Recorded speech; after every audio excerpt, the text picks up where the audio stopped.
How many times have you found yourself saying, I wish I hadn't said yes to that, or why did I agree to this, or I really did not want to do this? You say yes, then immediately start regretting it and start thinking about all the ways this is going to put you out. You wonder if you can retract your yes and turn it into a no, but you've committed, given your word, and it's too late to turn back. You can get cross, frustrated, resentful, feel used, feel unappreciated. You can beat yourself up about it. I once had a job where I always felt more and more was being piled on me and expected of me.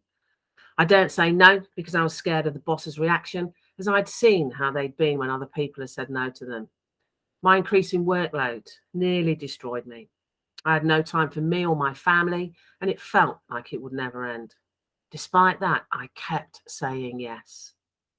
I'd look around at my colleagues. They all seemed so much more in control, relaxed, had actual personal lives, did things outside from work. I realised the boss only really asked people to do extra if they always said yes. There's a saying, if you want to get something done, ask a busy person. Maybe this could be rephrased as, if you want to get someone to say yes, only ask yes people. Anyway, one day I'd had enough, and whilst yet more extra was being piled onto me, I simply said, no, I'm not going to do that. It felt fantastic, empowering, such a sense of relief that I was not going to take on anymore. As for the boss's reaction, initially shocked, disgruntled, a little bit snappy, but very quickly found another solution and actually stopped asking me to do so much. Easy. As it happens, I left that job due to stress and bumped into someone who had worked there years before, who'd also left because of the stress, another yes person like me. She said, it was our fault, right? We should have said no more, and it would have been absolutely fine and made for a completely different work life. She was so right. The great American humorist and writer Josh Billings once said, half of the troubles of this life can be traced to saying yes too quickly and not saying no soon enough. I coach so many people who say, I need to start saying no more. So why do we not say no more and keep falling into the trap of saying yes too often? There are many reasons for this. It's learned behaviour. We seek approval. Our priorities are unclear. Saying no makes us feel uncomfortable. We put others' needs before our own. We feel under pressure, on the spot, make snap decisions. We don't have clear boundaries. We don't value our time, feelings, needs, and other commitments enough. We don't give ourselves time to think about what we really want to do, what's actually best for us. We think we might miss out on something.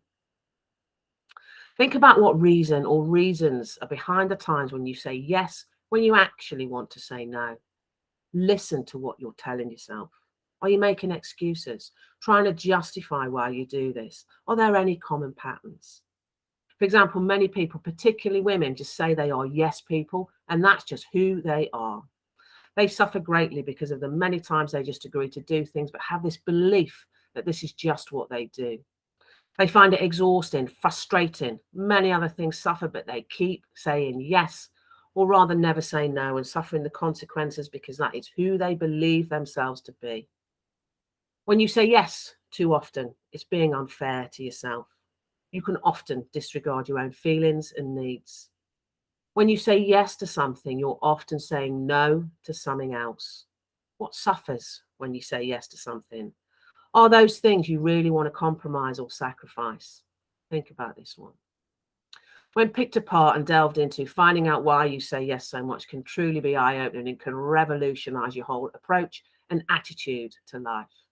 And furthermore, no one suffers. In fact, your self-esteem, confidence, reputation, and quality of life can instantly improve. Coaching can really help with this process. There are things that you should always try to say yes to, and those are the things that promote your well-being, personal goals, and values. Quite often, these are the things that suffer when we say yes too often to others. One final note, think about what you do often say no to. Any of these sound familiar? I should go to bed, but no, just one more episode. I should do some exercise, but no, I'm too tired. I should stop eating chocolate, but no, one more bit won't harm. I should put the wine away, but nah, one more glass.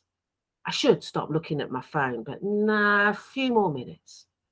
So I guess the killer question is, do we say yes too often to others at cost to ourselves and no too often to ourselves for things that really matter? I'll leave you to contemplate that one. The next video will look at the value of saying no and how to do it effectively. There'll also be another video on things that we really should be saying yes to more often.